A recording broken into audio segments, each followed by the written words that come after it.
Imagine the Bill of Rights, the Constitution, the Declaration of Independence that our forebears built to defend against tyranny, built to strengthen liberty as a fortress. Now its walls pulled down, its battlements crushed, its doors rammed open. But still, we're here inside Fortress Liberty. We could still defend the breaches. But instead, the enemy has its own agents above us, leading the citadel. Stand down, it's your friends. There's no army at the gates. There's no assault. There's no New World Order. Don't listen to conspiracy theorists. Those of you at the walls, at the holes, at the breaches, stand back, lay down your swords. There's no army there. Oh, the children, the terrorists are gonna attack with guns.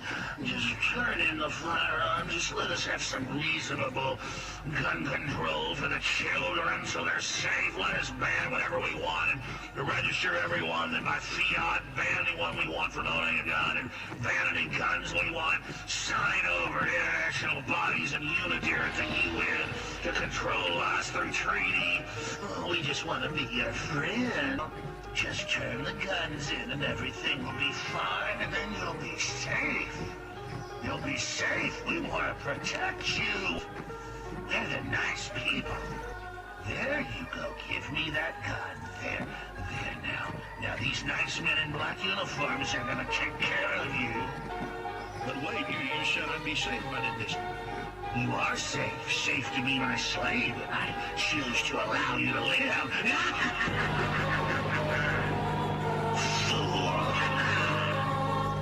Fool, weak-minded, now you will die.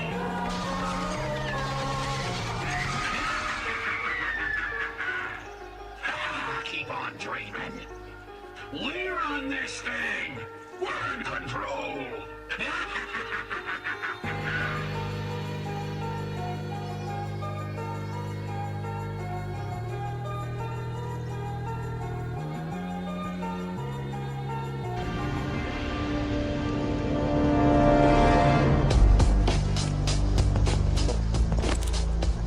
That system is our enemy. But when you're inside, you look around, what do you see? Businessmen, teachers, lawyers, carpenters, the very minds of the people we are trying to save. But until we do, these people are still a part of that system, and that makes them our enemy.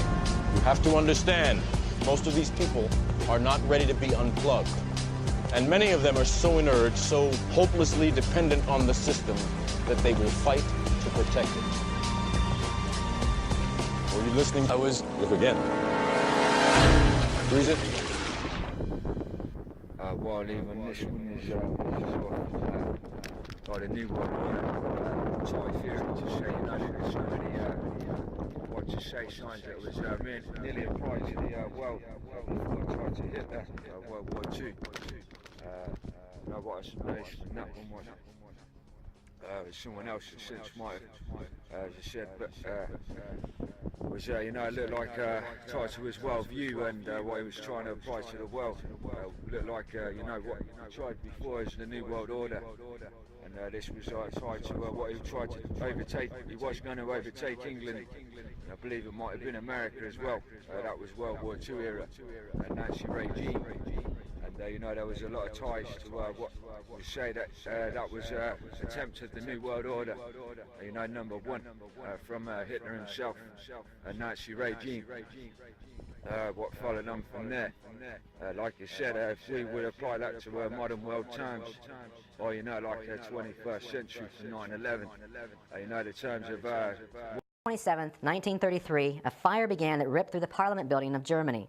The fire gutted the Reichstag building, and it was reported that a pro-communist anarchist found at the site started the fire. The National Socialist German Workers' Party, or what we now refer to as Nazis, quickly blamed the Communist Party and their political oppositions as terrorists. After the fire, Germany's president, Paul von Hindenburg, signed an emergency decree that gave Hitler almost emergency powers. Massive arrests soon took place. The media at the time, remember, was only newspaper and radio. This media helped spread the Nazis' anti-communist propaganda. The emergency elections were held on May 5th, 1933. With the Nazis having the majority of the seats, the Nazi-dominated Reichstag passed a law, quote, for the removal of distress from the people and the state on March 23, 1933. This law has been now called the Enabling Act because it enabled the German government to do what they needed to seek and destroy the terrorist opposition. The Enabling Act gave Adolf Hitler full dictatorial powers over the German people. They were enslaved, and the Constitution was thrown out. Historical documents from Nazi archives now show that it was in fact Adolf Hitler's stormtroopers who had set the fire at the Reichstag. But with the media controlled by the Nazi government, this small but so important fact did not make it to the German people. Now, in a bi-weekly German Armed Forces magazine, Die Wehrmacht, from 1939, the claim was made that Poland had plans to invade Germany. This magazine article was the first to report on Nazi Germany's claim that Poland would overtake the country if the invasion of Poland was not preemptively stopped. Where have we heard that before? This article also makes the claim that Hitler was completely innocent and was only doing what he could to protect Germany. The following is a translation from that magazine's article. Because we were forced into invasion by England and their Polish allies, if the enemy had not begun to fight now, they would have within 2 or 3 years. England and France started the war in 1939 because they feared that in 2 or 3 years Germany would become stronger militarily and harder to defeat. England's claims, roosted in the economic disparity between its home territory and its overseas possessions, had to lead the English to react in bold and impudent ways in the face of some German people who, under Adolf Hitler, were developing their strength in unprecedented ways. Poland is the only remaining Slavic country in Eastern Europe. Rather than decrease the Polish hatred to ethnic Germans and of German-Polish peace, England did all within her power to feed the fire that was burning between Katowice and Danzig. Their goal was to use this situation to encourage a war with Germany. Rather than encourage Poland to accept our leader's generous proposal to resolve the situation, England encouraged them to lead the deadline pass, thereby providing a reason for war. Our leader felt morally obligated to strike back only after Polish troops had crossed the German border in several places.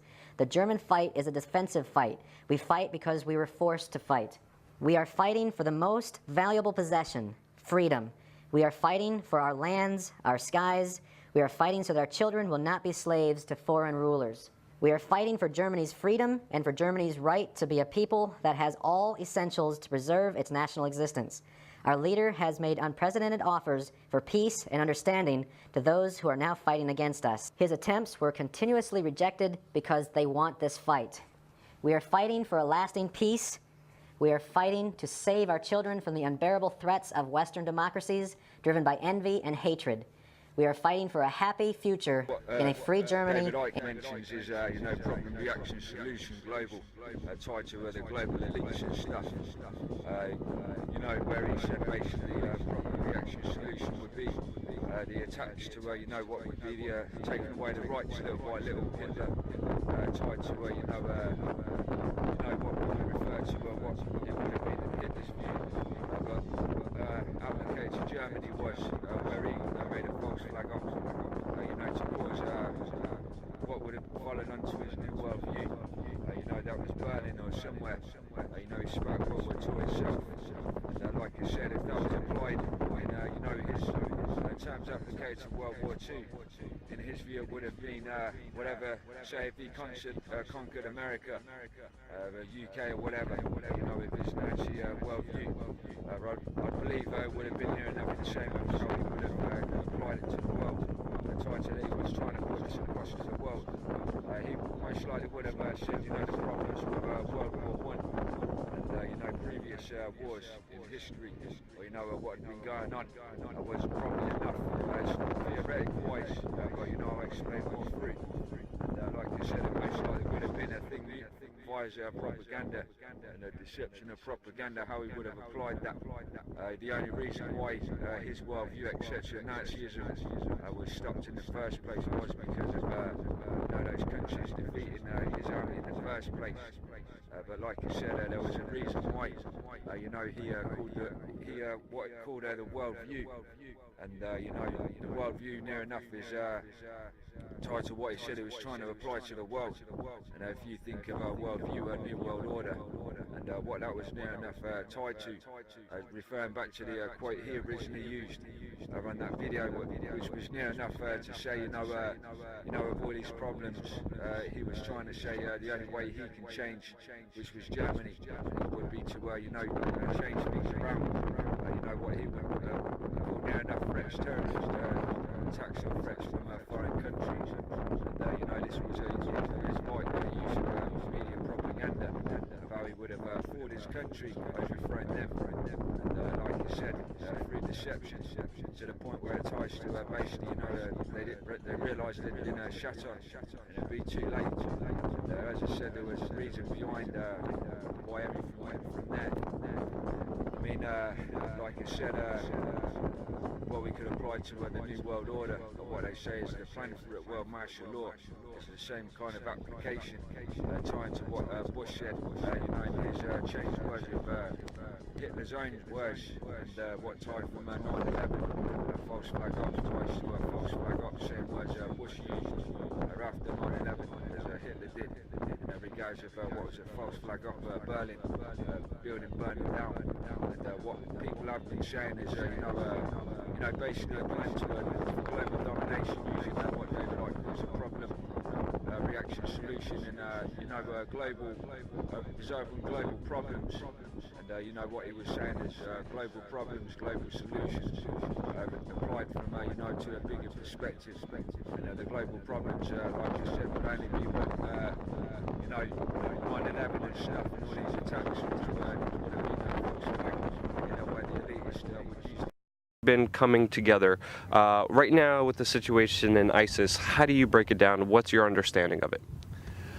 Well, world wars change worlds, and if you have a global agenda, then global problems allow you to offer global solutions.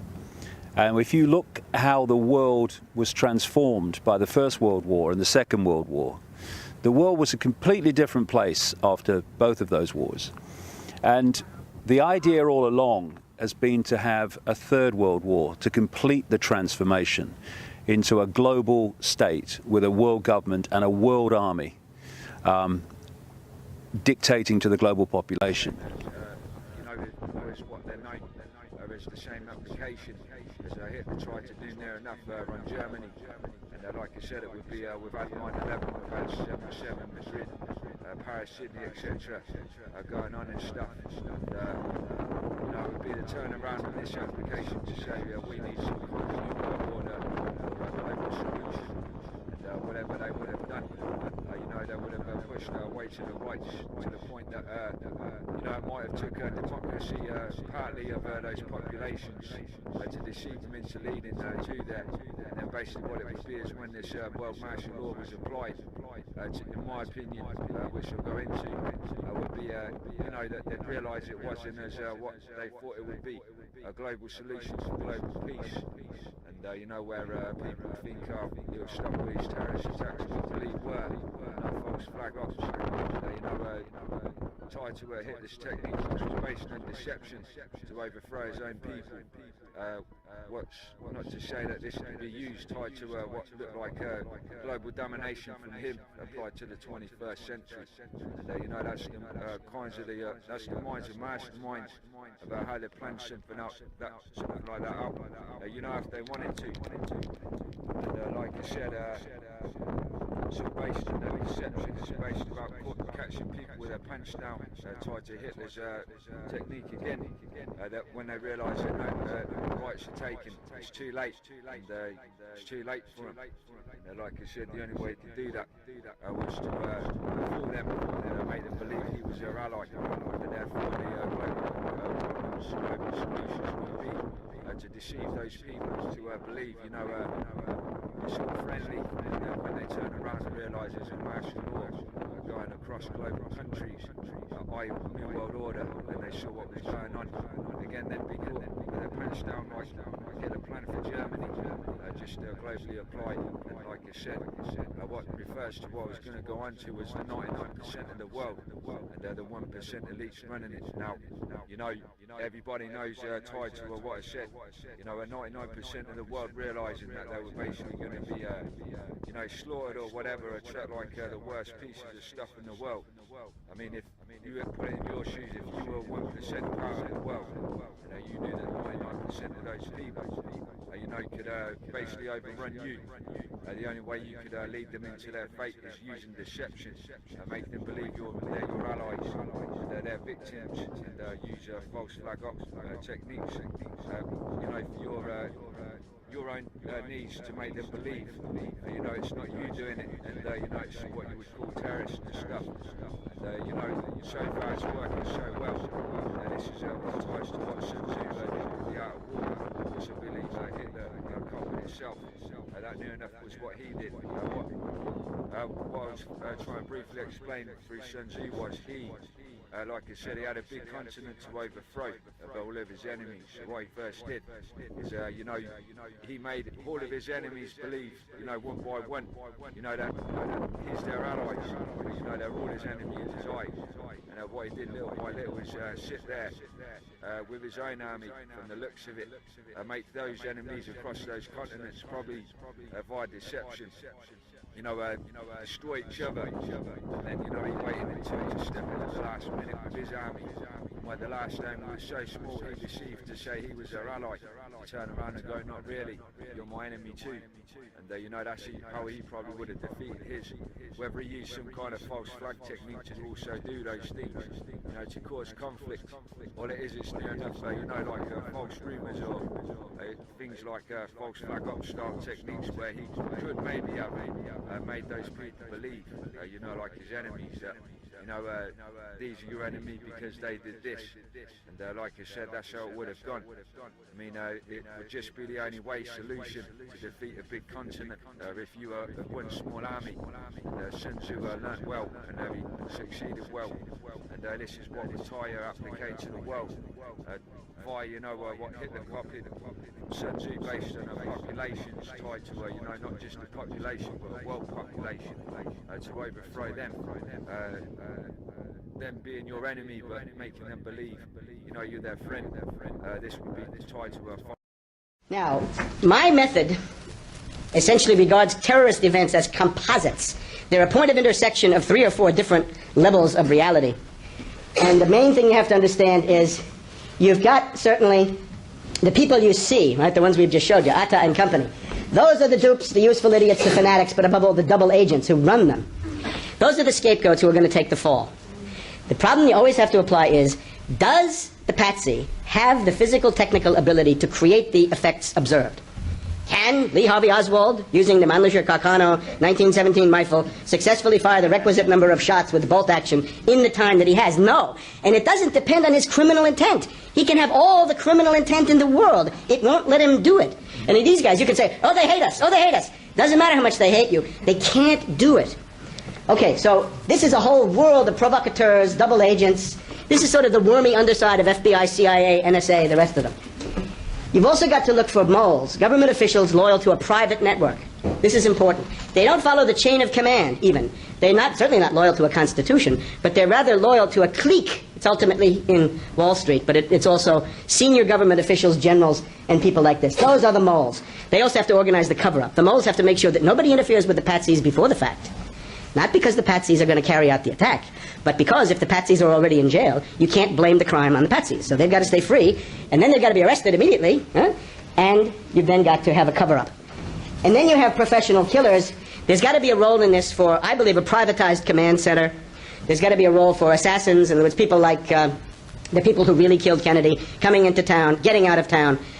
Patsies love attention. They love to get on TV. Again, Oswald gets on TV, gets on the radio, gets noticed. Atta, same thing, right? Always fighting with people, abrasive. Then the professional killers, who don't say anything. They come in, shoot, leave. They're not ideologues in the same sense. They're not interested in popping off in public. Before we leave, just a privatized command center. Again, outside, I believe, certainly not Dick Cheney. Can you imagine you're going to have this whole operation, you're going to make it depend on a guy who's 4 heart attacks and 3 pacemakers, sitting there with his wife who keeps turning the CNN up so you can't hear the interagency task force talking? And the whole thing doesn't work without the brainwashed world of the controlled corporate media. Okay? And that's state-sponsored false flag terrorism, because the thing says we're Al-Qaeda, and they're not Al-Qaeda. They're a branch of CIA and MI6. And what they would use me on those, and to lead them into their own fate themselves. You know, we'd have to make them believe, you know, if you were the global elitists running the world, and you were planning all these things, that's how you would think copying Hitler / Sun Tzu's Art of War techniques, all deception.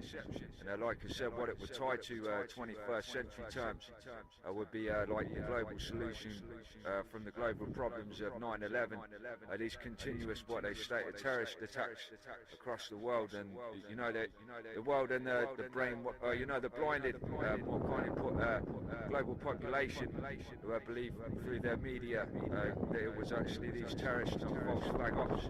You know, they'd actually go to themselves, you know, as in a democratic term, you know, they'd say as populations, well, look, you know, that sounds about logical and reasonable to do, you know, to stop all these global problems we're having, these terrorist attacks. You know, the only way they're saying that they can resolve these things for us, to keep us safe and protect us, is basically to, you know, bring in this global solution, whatever they'd call it, global peace or whatever. And, you know, they'd be okay, you know, that sounds good to protect us. And, those populations in those 12, UK, USA, Europe, Eastern Europe, who knows? You know, those countries probably would agree. And this would turn back to, you know, Hitler's technique on Germany, what he was going to do. And, well, you know, when they gave in, because they thought he was their friend, he was protecting them or whatever, you know, it'd be a turnaround of those elitists, and it'd be like, really, you know, we're overthrowing all of your countries. That's what it'd be like. And, you know, they basically say they're dictating to you. And all of those populations would have been led through deception to believe, as much as Hitler tried in Germany, and to find out they're being shut on. And, you know, this would really apply well, those techniques by, you know, this worldview tie to a New World Order, World Martial Law technique, to bring in what they've set up for a long time, the New World Order. And, you know, I follow on from what's through that as well.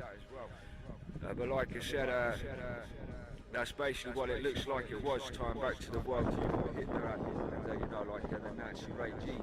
First of all, it showed that he wanted to push his worldview onto the rest of the population. He was using propaganda for those terms. It worked well on Germany, and his worldview basically looked like world domination, global domination itself, which would look like, you know, New World Order attempt #1. Like I said, there was a reason why it was said that England was going to overtake possibly etc. You know, free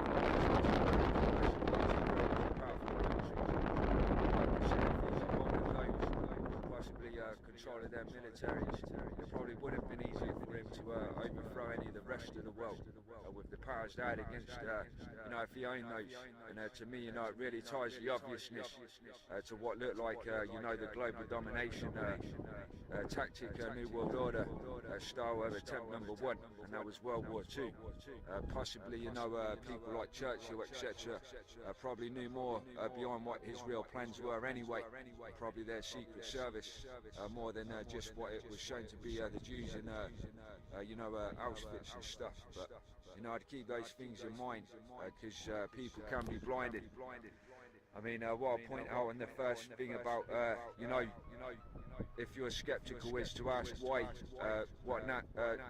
what were revealed to be, you know, Hitler's textbook guide based on deception. First of all, why were these what are shown as quotes but textbook rules showing that their techniques to overthrow a nation using deception? You know, if he wasn't trying to overthrow them using secret deceptive skills, you know, surely he would have just been honest, unless you know he was actually trying to do this. Why not? It was to overthrow his own nation, because it was his first nation he was talking about himself. It was his nation he led, you know, into the support of Nazism and, you know, fascism, anti-Jewish. And like I said, what ties to what would have been his secret techniques, he wrote like tactics which weren't known at the time, was the main one to say, you know, like taking away their rights little by little via deception until, you know, he's fooled them so he can overthrow them. And that would have been his own personal rule book, tactic book he was using on Germany. You know, it wasn't like it was something he was going to teach. It looked like probably what was revealed of his own book. Now that tells a lot of he was using deception to fool the people of Germany until, you know, he caught them with their pants down, and it was too late. So, you know, you've got to think about that one and why he used those rules in the first place. It was like to disarm the nation, to take away ownership rights.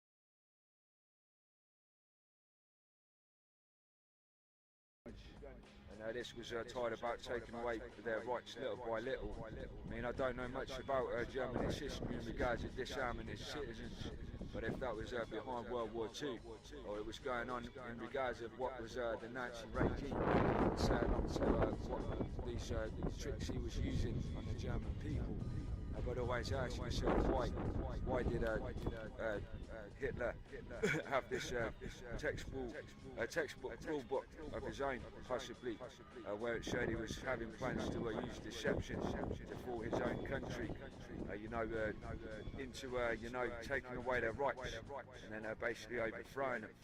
You know, again, there's a reason behind that, and what I've been talking about ties to his worldview and global domination and plans to overthrow Britain and stuff, World War II.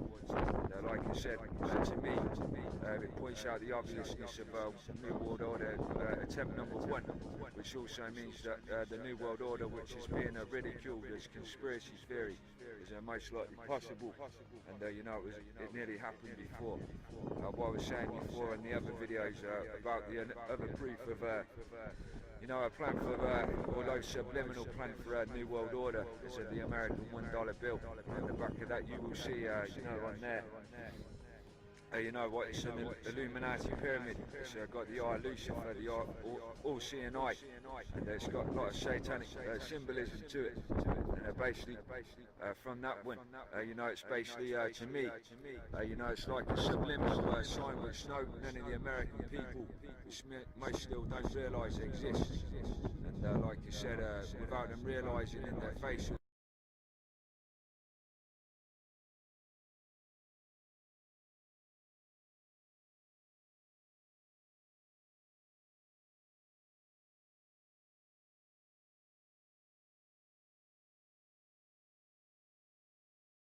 the time, they're walking around seeing a subliminal message to say there's a plan for a new world order. And like I said, you read that quote in Latin underneath that $1 bill, and it basically says order of the new world in Latin. And as I said, it ties to everything they're saying is Illuminati, and there's a lot of things behind it. And where Illuminati is ridiculed to be, you know, conspiracy, and that's a theory stuff. And you've got to ask yourself, or ask yourselves, you know, is this really conspiracy, loony stuff or whatever, or, you know, delusional people talking about this, or do they know more tied with what they're talking about? And you've got to ask yourselves more. I mean, what's behind Illuminati and, you know, the stuff they do is Satanism. And like I said, I know there are satanic people, but what you've got to realise is what's behind it is worse than you think. I know a lot of people are sceptical of my senses and stuff, and all I know is there is a track I made, World War III. It's called With Another Dude, and what I realised was most likely a premonition or precognition on there. All of your victims, rich to the poor, think of the day that they kick in your doors. Thought you had freedom? Not anymore. Sickening, imagine it, human to an animal, living with assassins which treat you like a cannibal. Savages and devilish, never did believe us, but where the devil leads us, Jesus will save us. Praying for the miracle. I realised it was something like living with assassins which chew you like a cannibal. And you know, to me, if that's like what a precognition of this new world order, and what would be behind that would be basically me seeing what was to happen, and what they would do to those people when this new world order would be applied. You know, people that eat you, and most likely while you're alive, you know, like cannibals. You know, what their ties to Illuminati and Satanism shows, you know, the kinds of people in their minds, if that's actually accurate precognition of this new world order. And if that does scare you, then it'll probably put your mind into gear to the seriousness of what this, the most likely the real reason behind this new world order. Like you said, it sounds very, very dark, and it's more for your concern. Like you said, very weird stuff. Like you said, like all these things point out to what they say is a kind of global domination, new world order, and like you said, ties to Hitler Nazi regime worldview and stuff. I mean, when I look at those old pictures of what was SS, whatever it was, you know, the Nazi regime of Hitler, and what looks like an eagle behind him, and you know, when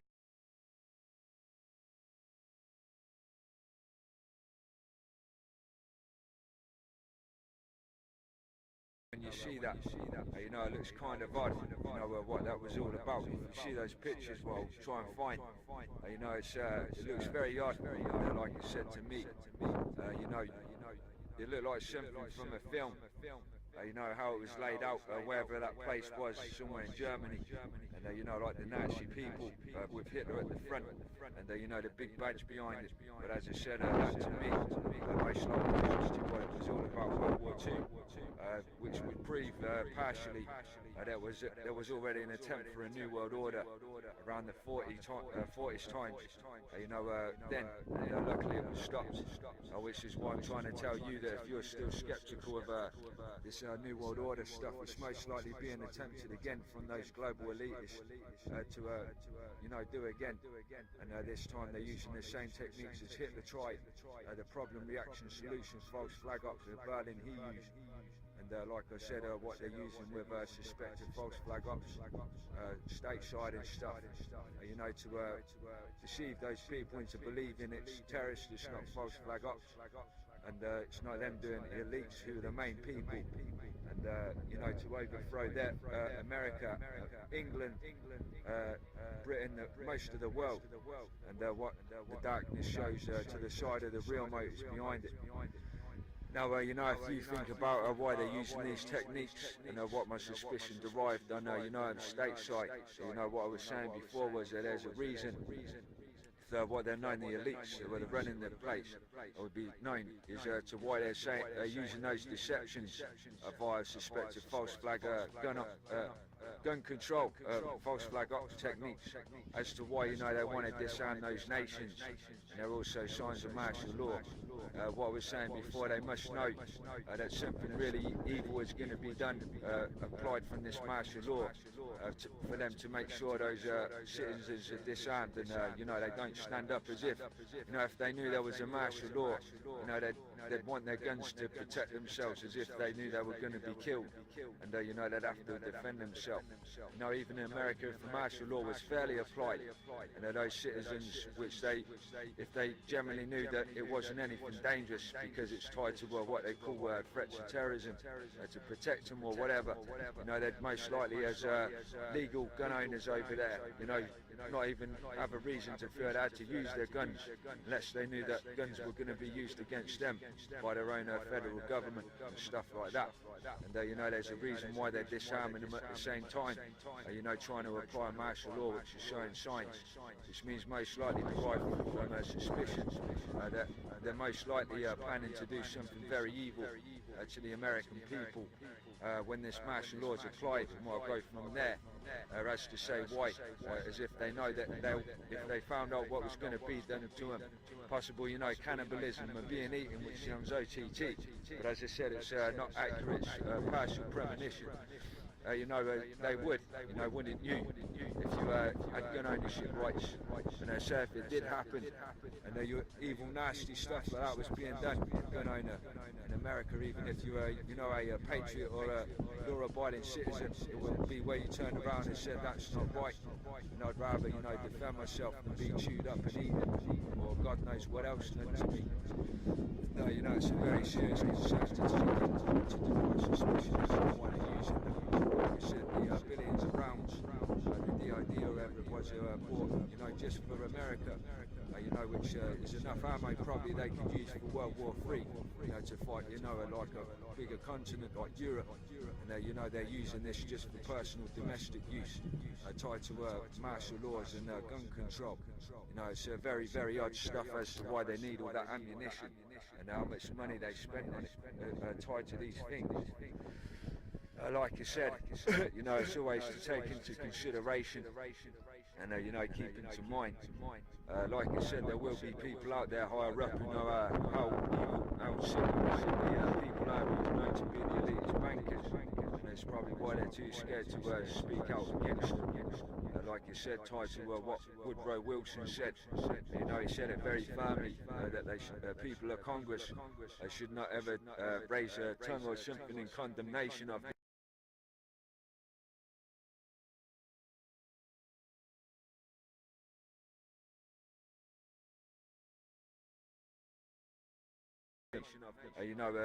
there's that highly powerful, most likely evil, and if they are as evil as he said to be, most likely says it's obvious that whatever this real martial law is tied to, that it's most likely going to be very, very sick and evil stuff being done to them, as to derive suspicion, as we mentioned.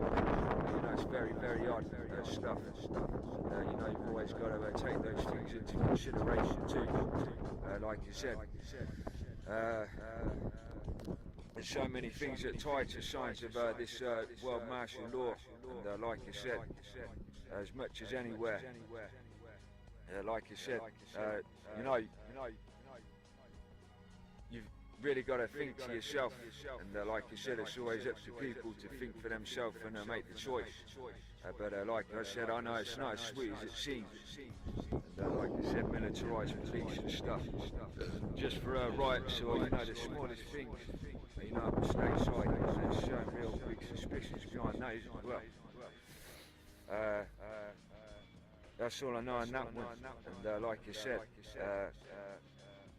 it can be easily applied anywhere else.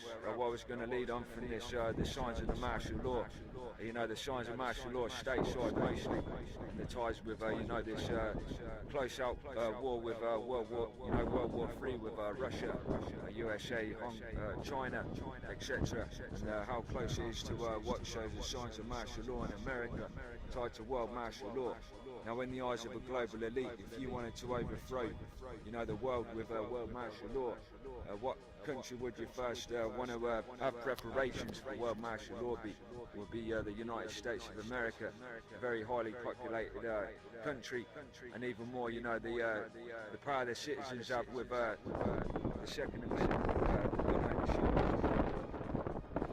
ties to us to say why they're using those false flag ops to disarm them at the same time. Coincidentally, these things are happening. Why near enough wars about to outbreak between Russia and USA. In their eyes, they would want to overthrow or bring a martial law as the start of the world martial law, starting with America, North America. Get that in control, and then what they would do is move on to the other countries, United Kingdom, the rest of them, and like you said, it's slowly overthrowing countries. What I tied to, if it was like a diversion, distraction style technique in terms of media. If they were overthrowing America, bringing in that martial law around near the end of World War III, or what's going on, the world would be distracted so much. Watching this World War III, you're very devastated what's going on, WMDs and stuff, where they'd be more distracted from that than anywhere else in the world. Where these elites, the most likely own these corporate-owned media sources, they chose not to show what's going on in America, to the rest of the world. why that was being overthrown with martial law. They could choose that. You know, they own all the corporate-owned media sources across the world, BBC, English, British side, Europe side, etc. And like I said, for all you knew, if this World War III was going on, Britain side, anywhere, and you weren't being shown news from America, why that World War III on your screen was going on, how do you know that America wouldn't be being overthrown its citizens with a martial law, you know, for the preparation, and where most likely Britain would be next, and all the others, you know, of this martial law preparation of world domination. And that's always to take into consideration as a very, very big possibility, and there's very, very odd stuff and scary. And, like you said, I really would, you know, take it into the terms, like you said. You know, it makes sense to me, and you know, the eyes of the minds of masterminds, how they would plan it out. And like you said, to me, when all I can briefly put is signs of martial law being applied to America.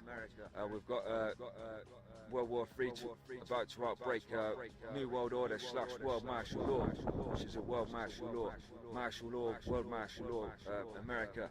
You know, to me, it's more than coincidental and ties to say that this is about to be applied when this war outbreaks between all of those countries, which is a World War III, which is most likely pre-planned, tied to Nostradamus, etc., where he near enough, what I said, was an insider, basically giving away subtly that these things were pre-planned. And like I said, it's more for your concerns than anyone. Like you said, what ties back to the deception is to a reason, as what I said before. You know, if they are planning to do that, the first thing they're going to do, as you as a global population, where they know you would be pissed off, is they're going to have to use deception to make you believe it's terrorists and stuff and what you're showing on the news. Otherwise, you know, if you realise you were about to be shat on and they have the sickest stuff to you, they know themselves as a very small group of people, you would be up in uproar, and it would tie to what and the banking system, central bankers, of what Henry Ford said, where he said, you know, if the people think it was America or so, you know, knew about the near enough about the banking system, the monumentary banking system, you know, the real reasons behind it.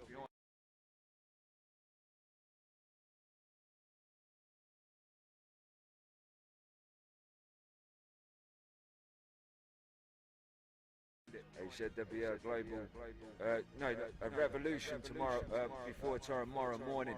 You know, as a reason why he said that, tied to what they say is the elite bankers. You know, as if he was trying to say what I'm trying to put across. You know, what he knew. To say, you know, those people who own the central banks are so damn evil. And if these people, the people of America most likely knew what's being done to them, tied to Woodrow Wilson's quote, you know, they would have a revolution in terms of, because they knew they were, you know, being shat on. Like you said, you know, to me it ties all together of what these people said. Now, Woodrow Wilson would have known more. He was the President of the United States, and he would have been the person being told what to do. But even Henry Ford, like I said, very well known of a big manufacturer, he would have been very rich enough, high up in financial terms, to be connected to, and his business to this central bank and these bankers, to know as much as Woodrow Wilson, even if not a president, etc. All these people know more, or knew more, you know, than anyone else.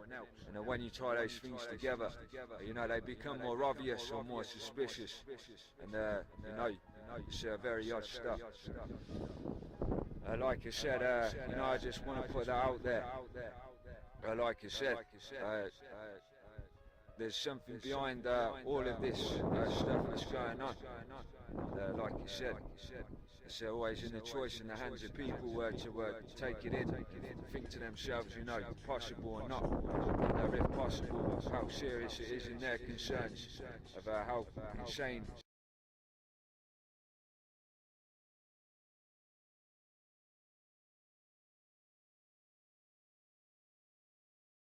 it sounds, but how very evil it sounds, and how they react emotionally wise to the thought of what's most likely a global domination, well, martial law. But like I said, when you tie those things together, which I try to do as simple as possible, it becomes more obvious. It becomes very more clear. And like I said, I'm not the only one who's been talking about these things. Even David Icke, etc., Alex Jones, stateside and stuff. But as I said, where it comes down to skeptics again, if we've been seen as conspiracy nutters or whatever, you can't really argue against what ties from, Henry Ford and especially ex-President Woodrow Wilson, who are near enough that would be a witness statement partially to say he knows of these people who were in charge of him to prove that he wasn't in power at the time, mostly like the rest of these presidents have been. And like I said, it points out the rest of who it is. And then we've got President Putin. Like I said, who mentioned these people, and what I was saying to myself earlier, whatever was, there's a reason why all of a sudden when he at this conference said, mentioned these the Rothschilds and this global domination planet theirs. All of a sudden, Russia was being demonised and a lot of things were happening over there. And all these things are starting to happen. Tied to Woodrow Wilson, even though it's regarding American Congress, that anybody who speaks out of these people, known as the Rothschilds, better be careful with terms because of a thing. Now, if you tie that to Putin and applicate it to anybody powerful across the world, it would explain why Russia's being what's happened, what's going on. Like I said, treat no different. Now, Putin's loophole, first of all, is that he doesn't have full control over the central bank on his land, which is part of this bankers' war. Therefore, it's not so easy for, say, these global elite to basically get rid of him first of all, which I'll go through on that as well, briefly. And, like you said, to me, he just basically stood up and said, look, I'll speak about these people. And like you said, to me, it most likely they've been trying to fuck him over for a long time. And like I said, all these things are now happening.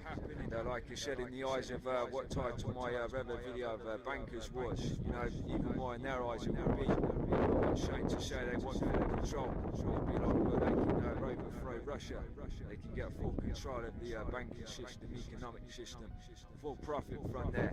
At the same time, they'll probably get rid of Putin. And in their eyes, because he spoke out against tied to Woodrow Wilson's quote, it'd be a bonus for them as well. Like you said, what tied to another video I put up was looked like an attempted assassination of Putin's plane. And there were holes in that story. I can't remember fully, but I'll put it on this video if I can find it. And the suspicion derived from that. Now, if that was what looked like an attempted assassination of it, in terms of what ties to this MH17 and stuff, and not a couple of years after, he talks out in Russia of this conference, mentioning these people. To me that looked like what were tied to what Woodrow Wilson said. And they say if those people weren't happy with it, they most likely attempted.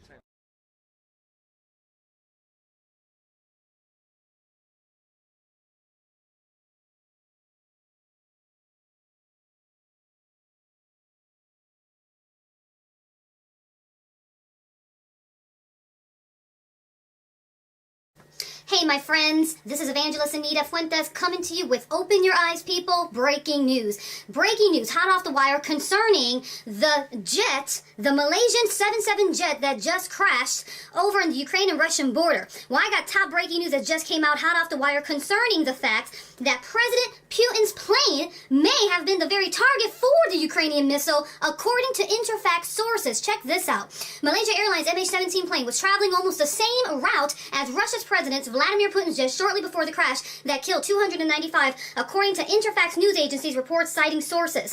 It's quoted as stating, I can say that Putin's plane and the Malaysian Boeing intersected at the same point and the same echelon that was close to Warsaw on 3:30 m echelon at the height of 10,100 meters. The presidential jet was there at 16:21 Moscow time and the Malaysian aircraft 15:44 Moscow time, a source told the news agency on condition of anonymity. Now listen, we need to understand something here, my friends.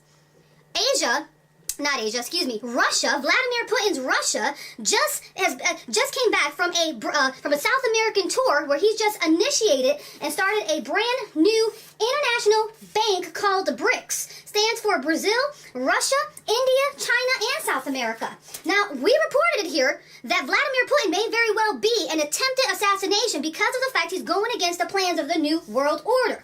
He is looking to, well, not looking, he actually has already brokered nuclear power deals with both the president of Argentina and starting to get a spy center reestablished over in Cuba.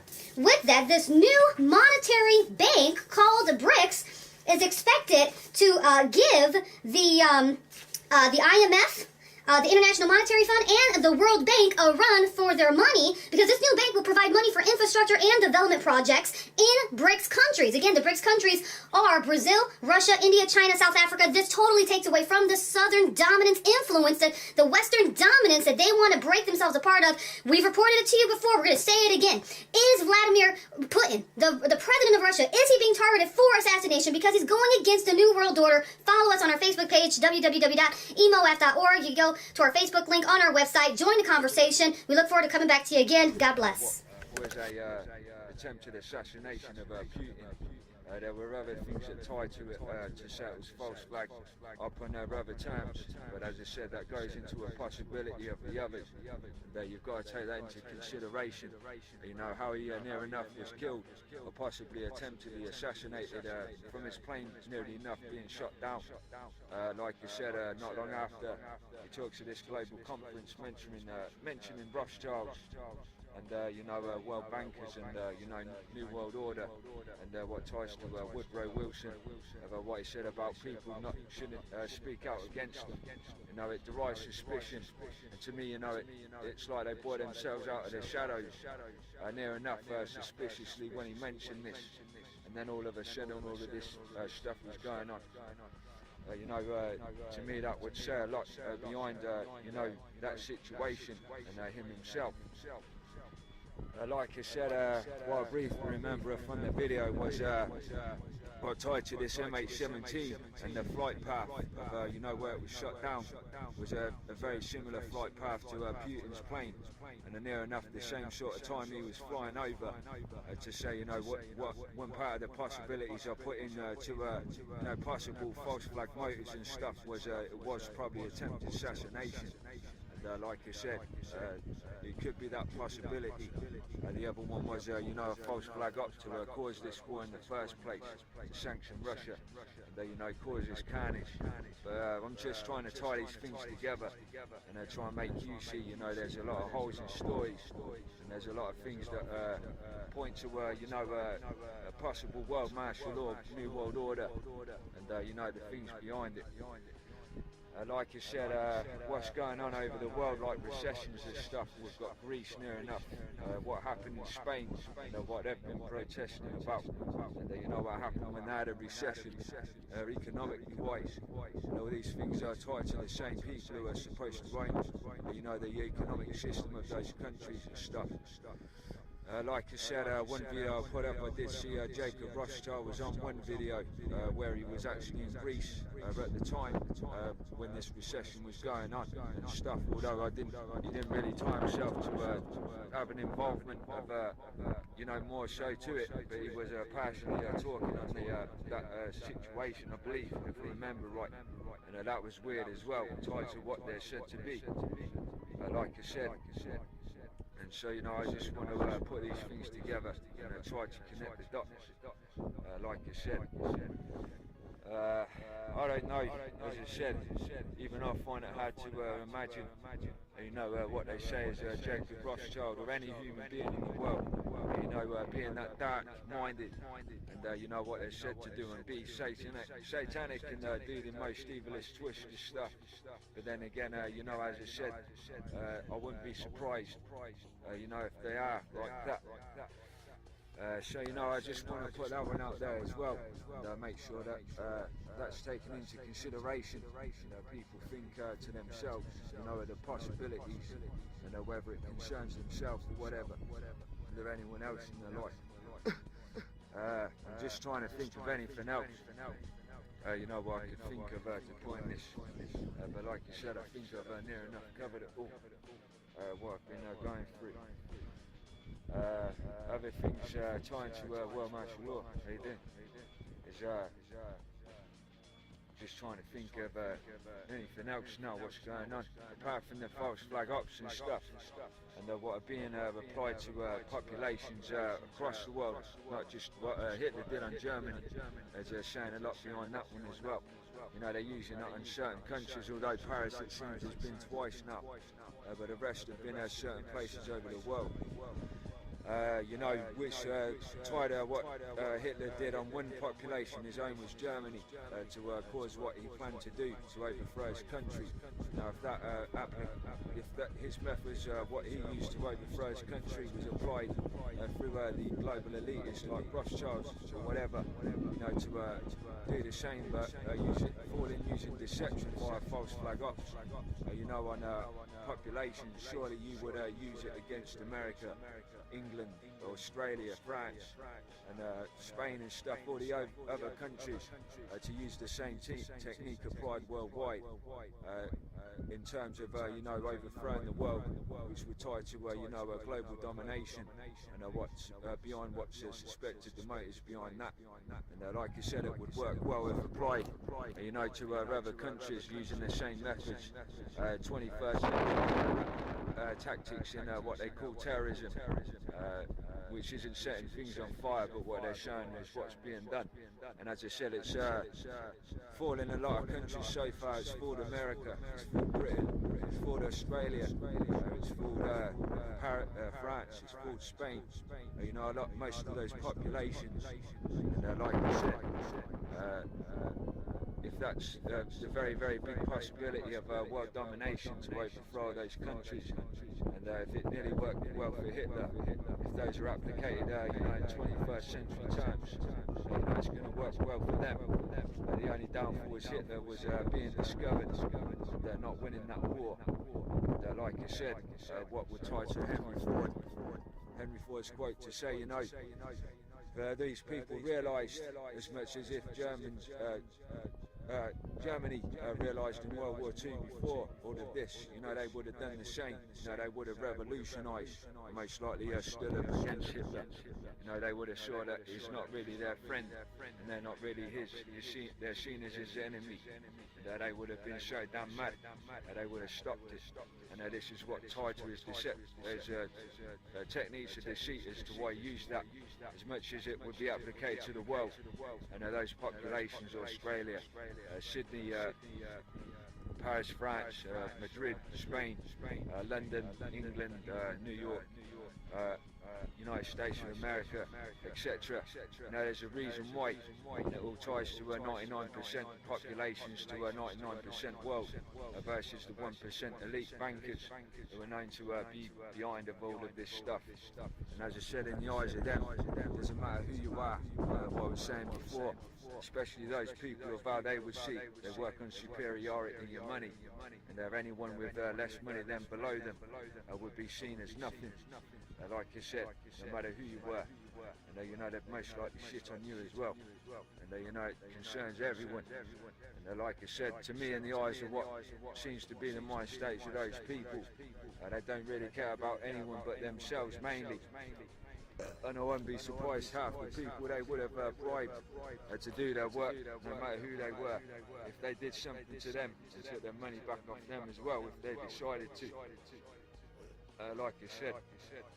So, you know, always keep those things in mind, because, you know, if this stuff is about to outbreak, you know, like across Eastern Europe or wherever, you know, between Russia and America anyway, when it goes down to the militaries and the soldiers and stuff, and if you actually are being falsely led to believe you're protecting and serving your country as much as the public have been deceived it's based on terrorist threats, you know, if you found out, you know, you're actually doing it, and what's really behind it, would you still consider going to this war, or would you basically think to yourself, but that's how you see it as an individual, like I said.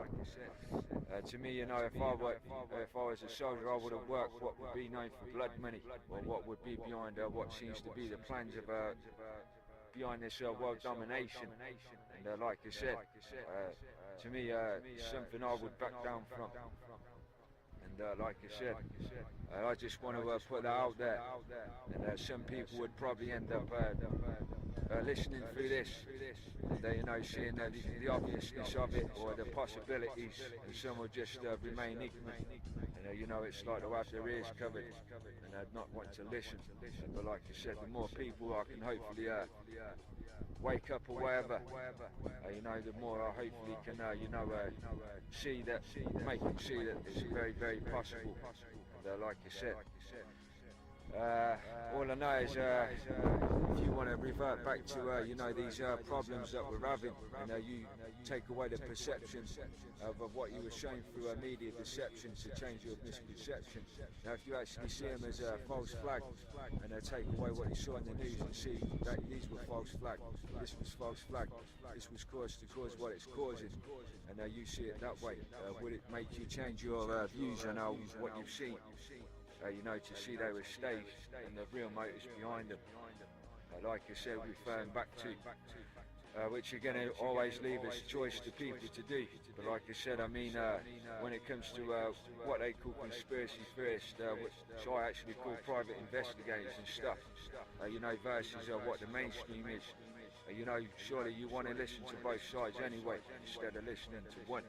And you know, always put that into the equation, just like an application for a court, applicate to a court case. You know, you always want to listen to both sides, and you have to you know, make a verdict, basically listening to both sides of the story. And as I said, a lot of people out there, Alex Jones, as I said, partial, David Icke as well and stuff. That's good stuff. And have a lot of insight into what the world. You put lizard people aside and stuff, and they just look based on more political terms. And like I said, you realise that they speak a lot of sense as much as a lot of other people do. And like I said, we're what you would call revolutionaries. We're not anti-government or rebellion. We're just trying to speak like socialist views of what we condemn as being done across the world, and what we disagree with. And you know, we're just trying to help you more than anyone else, than ourselves. I know me, like I said, this is just done from charity and goodwill. So like I said, just leave it up to you and think about that. Like I said, I'd rather see the world, you know, not go downhill. And like I said, you can change things as